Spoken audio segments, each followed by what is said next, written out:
Hello and welcome back to your next episode. My guest today is Dr Philippa Kaye. She's a GP and an author, and you've probably seen her on television and heard her on the radio.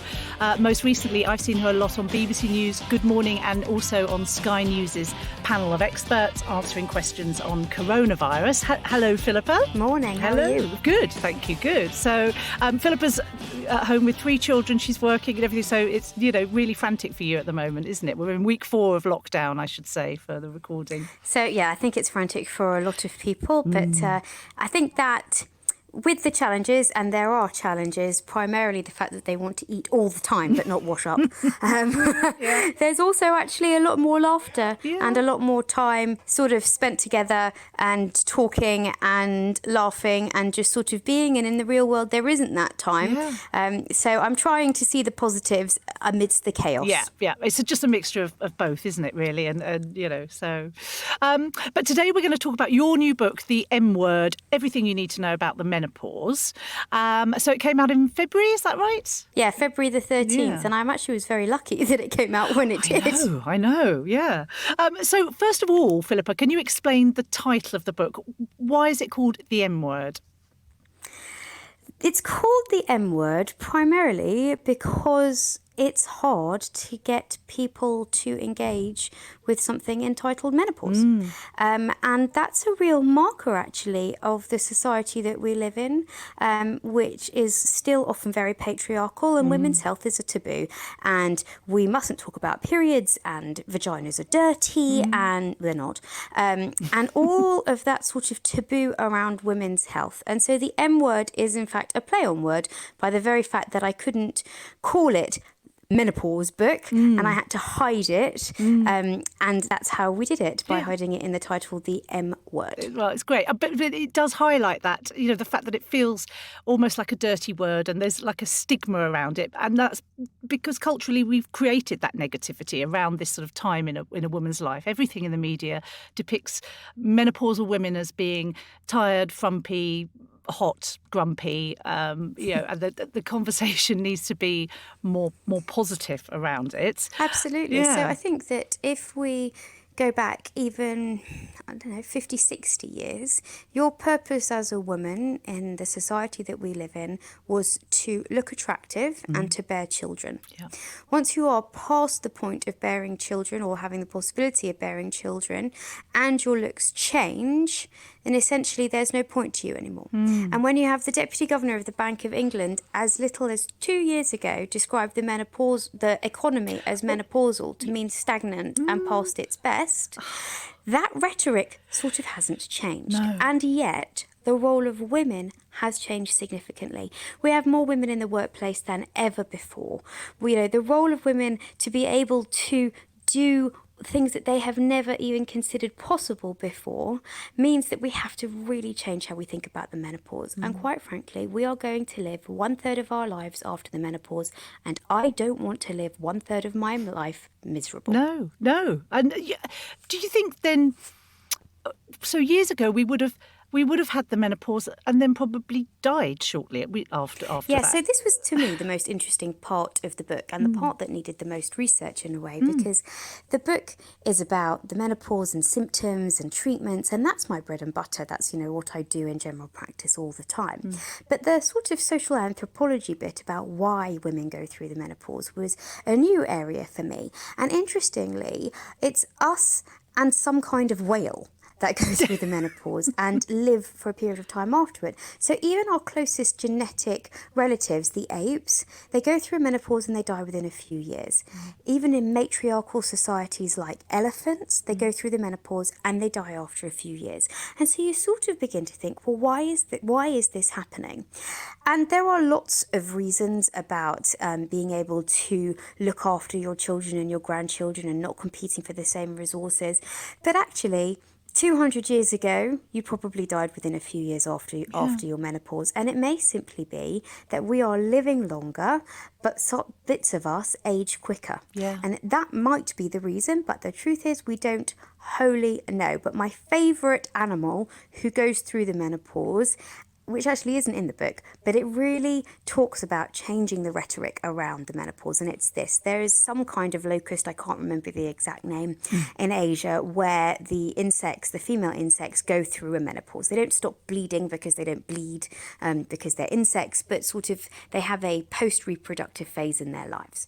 And when the colony of locusts is under attack, the males send all the postmenopausal female insects to go and defend the colony. Oh. And I think that probably in the last century you would have looked at that image and you would have said, oh, those postmenopausal female insects are past their best, we're sending them out to die.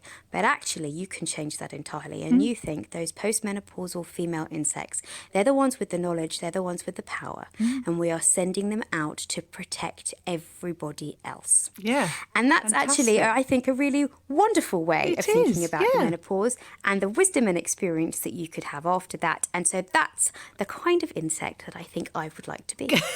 I love that story. But I'm actually still really surprised by the number of women and even doctors who actually aren't very clued up about what the menopause actually is. So can you define that for us now? Because, like perimenopause, I know that lots of people haven't heard of it until they sort of get to be about 50 and, So what is it exactly? So I think that it's not actually anybody's fault at all. It's only in September this year, if the schools are back, please God, let the schools be back, Yes. that the menopause is going to be part of the PHSE personal health social curriculum. And up until then, it wasn't. And so we all learnt about the birds and the bees, and we learnt about periods. And it might have been from our mothers or our best friend in the playground or a teacher, but somebody taught us. And they taught us where babies came from, and most importantly, how to not make babies. And nobody mentioned a word about the menopause at all. No. And you might have seen your parents have an argument about opening the window and turning on the central heating, but nobody talked about what was going on. And so what we have is the generation of women above me, my generation of women, and the generation of women below, who don't know, through no fault of their own. But this is what the definition is. The menopause means the last period. That's what it means medically. In the same way we have a word for your first period, and that's called menarche. But in the same way that puberty took you a number of years, so too does the menopause. So the menopause is what we would call a diagnosis of retrospect. We cannot say that you have been through the menopause until you have not had a period for 1 year. Yeah. And the average age of the menopause in the UK is 51. However, you can have symptoms for many years before. Generally, it's about 5, but it can be up to about a decade, whether or not you have periods. So you could be having flushes and sweats and everything else, and your periods becoming regularly or irregularly or not at all. And the time when your periods sort of might be there, might not be there, but you are symptomatic, is called the perimenopause. Then we have the menopause, and then we spend, as I said, a third of our lives, because the average life expectancy in the UK of women is about 80, postmenopausal. And although you think, oh, I've been through, I've made it through the flushes and sweats, there can then be sort of more medium-term effects of that low estrogen state, and then longer-term effects. Right. So it can affect us for a long period of time. Yeah, and quite a complex interaction between psychological and physical factors as well. Because, for example, I'm 50. I haven't had any hot flashes, but I have had that low-level anxiety. I'm forgetful, the brain fog, all of that sort of thing. So my experience talking to friends is that even when they go to their doctor, they're being prescribed, oh, well, you need some antidepressants because you're a bit anxious, or but then you start to sort of realise. I think we're really kind to teenagers when they're grumpy and they want to sleep or they don't sleep. And we understand that that's because they are essentially slaves to their hormones. And we are not kind to each other as women. And we should be, because we have receptors for hormones all over our bodies, including our brains. And so you can get symptoms related to that low estrogen state all over our body, including our brains. And so 4 out of 5 women will experience some symptoms related to the menopause. And the most common of those is hot flushes and sweats, but that doesn't mean that you have to have that, nor that you may or you may not.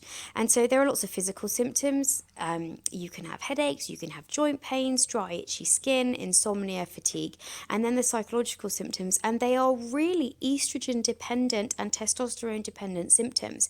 And they can be anxiety, low mood, depression, what we call the menopause menopausal brain fog, so difficulties with memory and concentration, insomnia again, and then I can put loss of libido in both the physical category and the psychological category, and there's a huge interplay between them.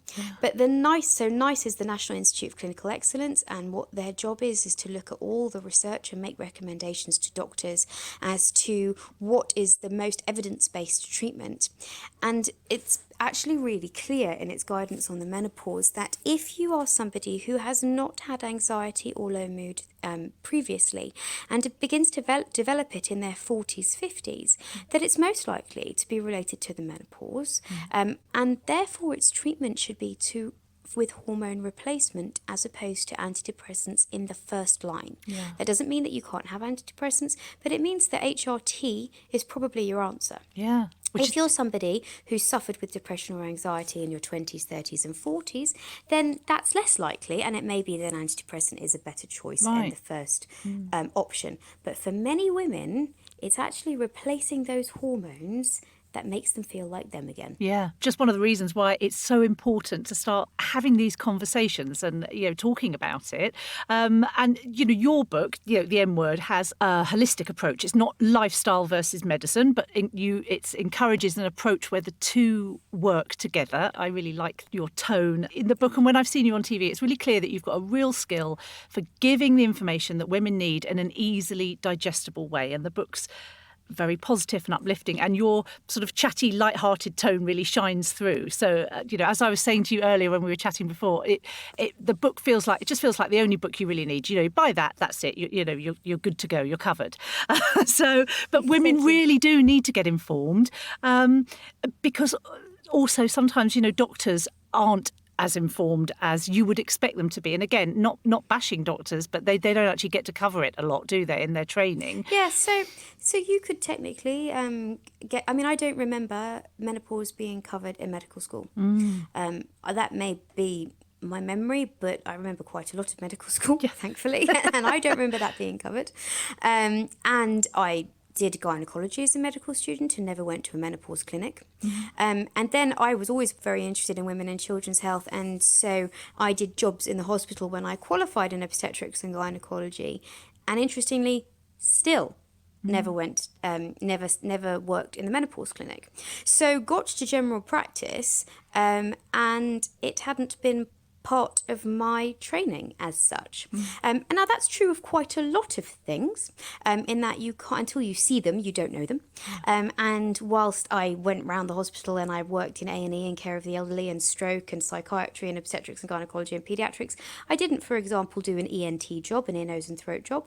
And so when I was a GP registrar, I used to look in people's ears and I used to call my trainer, who was a senior GP, and say, I don't know what that is. And then she would teach me, and essentially a lot of medicine is learning on the job. And the menopause was very clearly something which my patients were struggling with, and therefore it became very important to me to learn about it. And I think the whole job of general practice is translating what I would call medicalese into English. But as GPs, we all still have our areas of interests. And yes, we are jack of all trades, but lots of us now work in bigger practices. So if you come to my practice and you make an appointment with me for a joint injection, that's not going to work because I can't do those. But if you need your coil changing, then I'm your girl. So actually what you need to do is ring your GP receptionist and say, is there anybody that's got extra qualifications in the menopause or in women's health? Because that's what we then did. Oh no, I realised I had a gap and I went and got an extra postgraduate diploma in it. So ask who's got an interest, ask who's got extra qualifications, and then see if you can find that person. And if you can't in smaller practices, then I never have a problem ever, and I genuinely mean this because I think there's a lot of sort of misconceptions about this. I never have a problem with a patient who turns up with things printed off the internet or newspaper articles. Now some of them you can say, I'm sorry, that's in clinical trial, it's not relevant. Or you can say, that's just nonsense because Google is wonderful, but there's also a lot of misinformation out there. But what it shows me is that somebody is really taking an interest in their health. and is really engaged. And that's somebody that is actually the easiest to talk to and the easiest to go through all our different options. And if you know more than something about me, marvellous, you teach me and I'm going to go away and look it up, because doctors learn all the time. So I would never feel embarrassed about getting informed. And that's why, essentially, read the book, buy a copy, give it to your friends, and that's why, and take it with you and say, do you know what, you're telling me that I can't have HRT, but it says here that you can, and here's the reference why, and hopefully your doctor would then go and look it up. So definitely, knowledge is power. Yeah, and if you're presenting them with evidence-based information that you've gathered, rather than just sort of Dr. Google, then absolutely, it makes sense that they would that would be a helpful discussion to have. Yeah, so it's not doctor bashing, it's helping each other along. Yeah, absolutely. But it does depend, I think, on the doctor that you come across, doesn't it, sometimes? So I think that's true. I think that's true of everything. Everything, but if I could just say about the lifestyle versus medicine, or lifestyle is medicine, and I think that we see a lot on social media, even now in the time of this unprecedented global pandemic, my social media feed is full of people saying, if you, drink celery juice, you're never going to catch corona. If you eat X, Y is going to happen. And lifestyle is medicine, or food is medicine. Food isn't medicine. No. Medicine is medicine. So yes, we get lots of our medicines from plants, or originally we did, aspirin from willow bark and digoxin from foxgloves. They are still medicines, and food is food, and lifestyle is lifestyle, and they complement each other and they work together. So I am not saying if you have high blood pressure that you should just cut out salt. You should cut out salt, but for some people that's not going to be enough. Or losing weight is not going to be enough, or exercising is not going to be enough, because they have a genetic predisposition, or they have another predisposition to high blood pressure. And I'm also not going to say to them, just take your high blood pressure pills, eat whatever you like, and sit on your bottom all day. Because the medicine isn't enough. And what we need is the two of them to work together. And so for every symptom in the book, I've given you as many lifestyle options as I possibly can, and as many changes. And some of them are really simple, but you just might not have thought about them. And it sounds obvious, but if you're somebody who's having flushes and sweats, and you've gone to work in a jumper, well, you can't take that off. No. But if you've gone to work in a sort of a t-shirt, a jumper and a cardigan, you can disrobe and robe far easier in those layers. Now, that sounds really obvious, but the number of women who I see who sort of go, oh, I never thought about that. Yeah. But that can make a real difference to your life. And so I've given things that can make your symptoms worse. For example, caffeine or alcohol definitely make flushes worse. And things that you can do yourself, as well as where to get help. And the question that I'm asked all the time is when? When should I get help? How do I know if my symptoms are bad enough? And the answer to that is simple. If you're suffering, if you're struggling, that's the time. Yeah. And it doesn't matter if somebody else could manage or not manage. This is about you and you getting the help that you need. And the moment that you think, I'm not managing and I'm miserable, that's the time to get help. Are women still thinking that HRT isn't safe? In my circle of friends, I know that there are women who are still sort of like, oh, it's not safe, it's not safe. Can you give us some information about the risks and benefits and why we're still panicking a bit? So HRT is about as controversial an area of medicine as there has been. And we all have a part to play in that, actually. And the first thing to say is this. Doctors change their guidance according to the research and the evidence. So no doctor was trying to mislead you, no doctor was trying to harm you. Those cases like Harold Shipman are thankfully extraordinarily very rare. And what happens is that we do one set of studies that shows X, and then 10 sets of studies later, Y happens, and 100 set of studies later, Z happens. And so you change your guidance according to the evidence. And HRT came out in the 60s. The first one was called Premarin. It came from pregnant mare's urine, which is where the name came from. And it was touted as the panacea for all. And then in 2000, a huge study was started. And the results of that study started to say, oh, these women are getting breast cancer, these women are having heart attacks, these women are having strokes. And as a consequence, doctors went, okay, no one can come, no one can be on it. And the number of prescriptions of HRT fell through the floor. Now, the media had a big role to play in that, and it was everywhere, and everybody came off their HRT. What then didn't happen was this. Over the previous 20 years, more and more and more and more and more studies have come out, and we know far more about HRT than we ever have before. And yet that message hasn't seeped through. It hasn't seeped through in the media, and it hasn't seeped through to women. And I know this because when I wanted to write the book, I wanted to see what the competition was, obviously. And I bought every menopause book that I could possibly find, and went and stood in a big bookshop and looked at them all, and they were all about lifestyle and complementary therapies, and none of them were about HRT. The authors of that big study in 2000 did something that scientists very rarely do, which was that they put out an apology a few years later saying, we are sorry about the impact of our study, and this is why. So what they used during those big studies is not what we really use today, and how we deliver the HRT is often different. And this is the most important part. The women in the study started on their HRT over 10 years after their menopause. And actually most women now are starting within either before their menopause or within a few years afterwards. And we are now really clear about the data. So if we go through the benefits first, because they're nice and simple. The first are it gets rid of your symptoms. And that's hugely important and shouldn't be underestimated, because if you can't work, and if your sex life and if your relationships are getting wrecked by your symptoms, then giving you your life back should not be underestimated. No. The second is that it protects your heart as long as it started within those 10 years. So it's cardiovascular protection.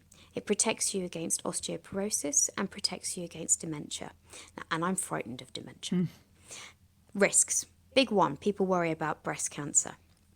So, interestingly, if you take estrogen-only HRT, which you would take if you did not have a womb, there isn't really an increased risk of breast cancer. If you take progesterone-only HRT and you are between 50 and 59, 23 women out of 1,000 would have breast cancer anyway. Right.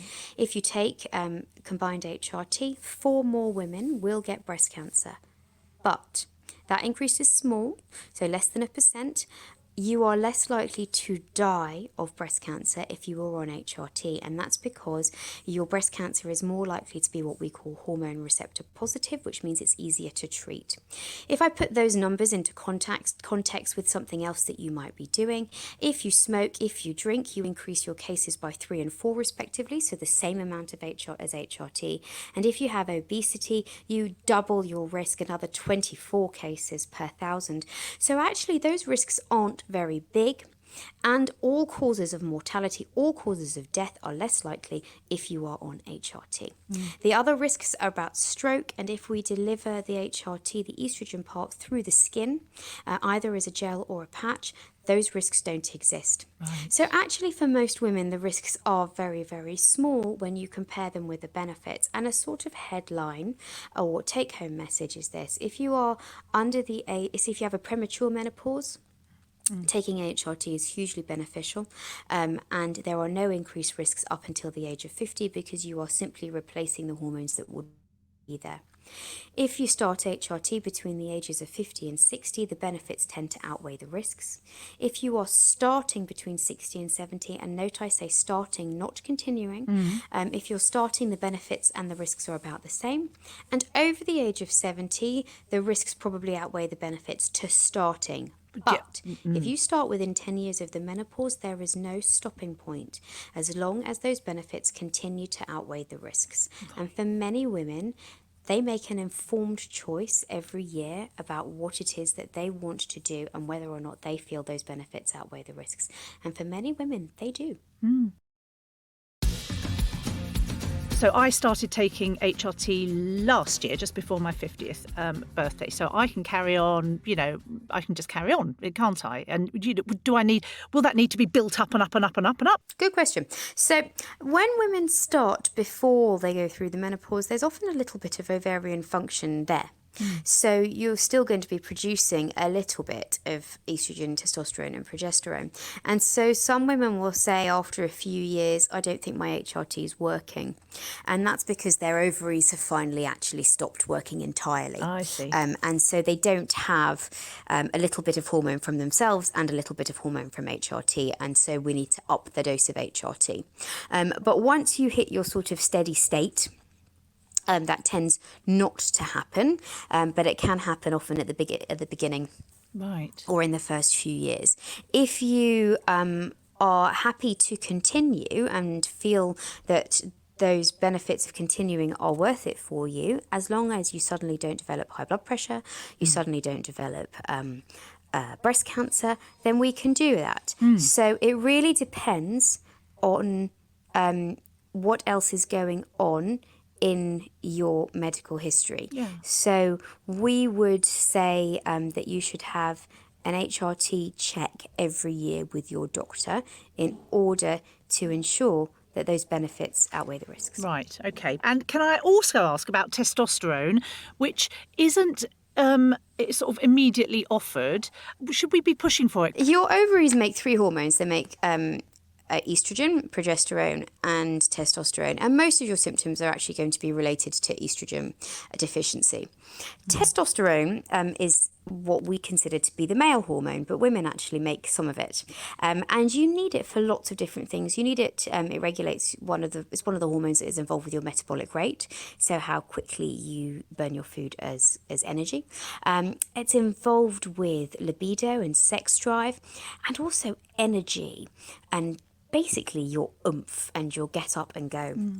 And so what some women notice, often it's about libido, a drop of libido, which can be hugely multifactorial. You know, if you have a dry vagina because there's no estrogen in your vagina and you can't get lubricated, and sex is painful, no one wants to have sex. So often there's a physical and psychological component to libido. And we cover, I mean, I've got 2 big whopping chapters on sex on the book, because sex is really important. And we cover all kinds of things in there, including sex toys and dilators and lube, and which lube to use, because most of us were using the wrong one that actually irritated the vagina. So definitely go and have a look at those bits. And don't think that as you get older that you don't need to have sex, shouldn't want to have sex, because, you know, if I say that the menopause is a taboo, female pleasure as you get older is most definitely a taboo. But to go back to the testosterone, so testosterone is involved in libido, but it's also involved in energy. And as I said, you'll get up and go. And it's not prescribed on its own. So it's only prescribed with HRT. Now, it used to be licensed in this country, and we used to have specific testosterone for HRT. And it was due to commercial reasons and not safety reasons at all that the license was removed. And so we either import from Australia, where there is a particular brand that it has a license, or we use testosterone gels that are licensed for various conditions in men, and we use them in women. Now, it sounds a bit scary, my doctor's using something off license, but actually it's something that we do all the time. Right. And we just discuss it with patients. So there's lots of things that we do that are slightly off license. And the testosterone is generally delivered as a gel. And you apply a smidge. And I mean that, a smidge, a very little bit. And your doctor would probably use blood tests, but as long as the testosterone is within the normal female range, you don't get male side effects. So people are worried, oh my goodness, am I going to suddenly get very hairy? Is my voice going to drop? Well, as long as you've got the right levels of testosterone, that shouldn't happen. The only thing that tends to happen as a side effect from testosterone is that if you don't change the bit of skin that you rub the testosterone into, you can get a patch of hair growth on that bit of skin. But as long as you literally go, well, this bit of thigh today, this bit of thigh tomorrow, that bit of thigh the next day, then that doesn't tend to happen at all. And what women say is that it doesn't just give them back their sex drive, but it makes them remember who they are. That it just gives them back their oomph. And it works really well. And if we know that the menopause is a hormone deficiency state that involves 3 hormones, then sometimes we're going to need to replace all of those hormones. Yeah, okay. And that's the thing, isn't it? You're just replacing hormones that would be, you know, which I think makes it all a lot less sort of scary when you actually just really focus on that. But with the testosterone, should I then go to my doctor and say, well, I'd like testosterone, please? Or if I feel like I'm okay and I don't need it, is it something you have to sort of fight for? So if you feel like you're okay and you're managing your sex life and you wouldn't say that you're dragging yourself out of bed every day and that you have no energy, then you don't need it. Yeah. But if you go on HRT and some things are fixed but not everything, then it's worth considering. Right. So it's not quite as simple as, I've got flushes, I should try eggs. No. It's more about sort of generally how you feel. And the other thing to say is that we're speaking a lot about HRT, and I know an HRT is the right answer for many women, but I am not averse to other options if they work for you. And even within the guidance, we talk about other options, and we have to remember that HRT is not suitable for everybody, including women who have breast cancer. Yeah. And we have lots of other options available. Now, the most commonly given option is actually an antidepressant, either an SSRI or an SNRI. SSRIs are selective serotonin reuptake inhibitors. And we use these medications for lots of things which aren't depression. Right, yes. And that's really important to say. And we also can use anti-seizure medicines for menopausal symptoms. And we use those medicines for lots of things that aren't epilepsy. We use them for pain syndromes, and we use SSRIs, for example, for irritable bowel syndrome, IBS. So we use these medicines for lots of things, and they tend to work for flushes and sweats. If they're going to work for anything. And that's the most common symptom that they work for. And so don't think, oh, I've got breast cancer, or I had breast cancer 5 years ago, I absolutely can't have HRT, there's nothing out there for me. Yeah, no. Because we do have lots of other things that we can try. And really, I just don't want any woman out there to be suffering. I want them to go and be asking for help. Yeah. And your book is, it's very optimistic. It's a real sort of call to arms to sort of view the menopause as a new phase of life. And has all of that information in it as well. I suppose it's looking at, this woman, this situation, and then working out what is best, because it's not one size fits all, is it? No, and that's why when I get asked on TV or on social media, can I give personalised medical advice? And the answer is no. The GMC doesn't allow us to do that. I don't know your personal history. I don't know what you're allergic to. I don't know all of these things. We can only give general advice. And that's why the book is jam-packed full of advice and evidence-based medicine, but it also doesn't know who you are.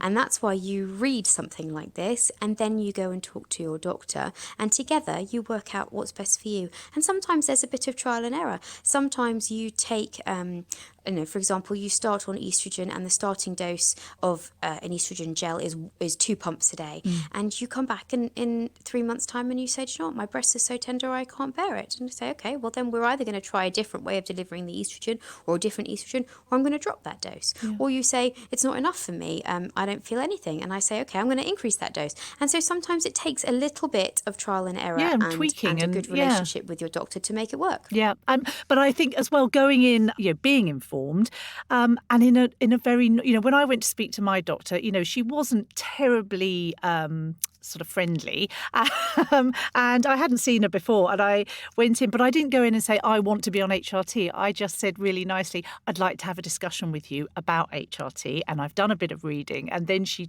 and she sort of warmed up a bit, and it was done in a very non-confrontational way, and it doesn't need to be a fight, does it? And like you say, if you find someone within the practice who specialises in women's health, that's even better. So I think that, for example, I have a discussion with patients all day, every day, about whether or not they need antibiotics for their virus. And people often think, oh, the doctor doesn't want to give me something. The doctor's withholding something. And that's not true. No. We want to give you the stuff that's going to work for you. And so for antibiotics, if you've got a virus, antibiotics not going to work. If you've had breast cancer, HRT is not safe for you. If you haven't and you're worried because great aunt Flo had breast cancer, well, then I can have a conversation with you about how that risk is actually really low. And she's great aunt Flo, so she's not even a first degree relative, and therefore you could be considered to have the same background risk as somebody else who didn't have a great heart flow, and we can have a conversation about it. And I think that it's all about talking, be it to your doctor, be it to your friends, be it to your daughters, to your husbands, to your work colleagues, to your boss. And it's only that as we do that, that the story around the menopause is going to get changed. Yeah. And I think, you say that the book is a call to arms, and I really felt that. And I wrote a little afterword in the book, which essentially says that, we are women and we are bound, whether or not we've had children, whether or not we have periods, whether or not we're gay, whether or not we're straight, whether or not, whatever it is, whether or not, we are women, and we have to help and support each other and talk to each other. And that is how we're going to be well and healthy. Yeah. Well, the book is fantastic. And as I say, I think, it's one that you get it, that's it, you're covered. You're ready then to go in with evidence-based information, to have discussions with your doctor, and also, to start getting yourself informed. It's a really great book. Thank you. Thank you ever so much, Philippa. Thank you for being on today. Thank you. It's a pleasure. Made by darkhorse digital.co.uk. Shooting, live streaming and podcast production.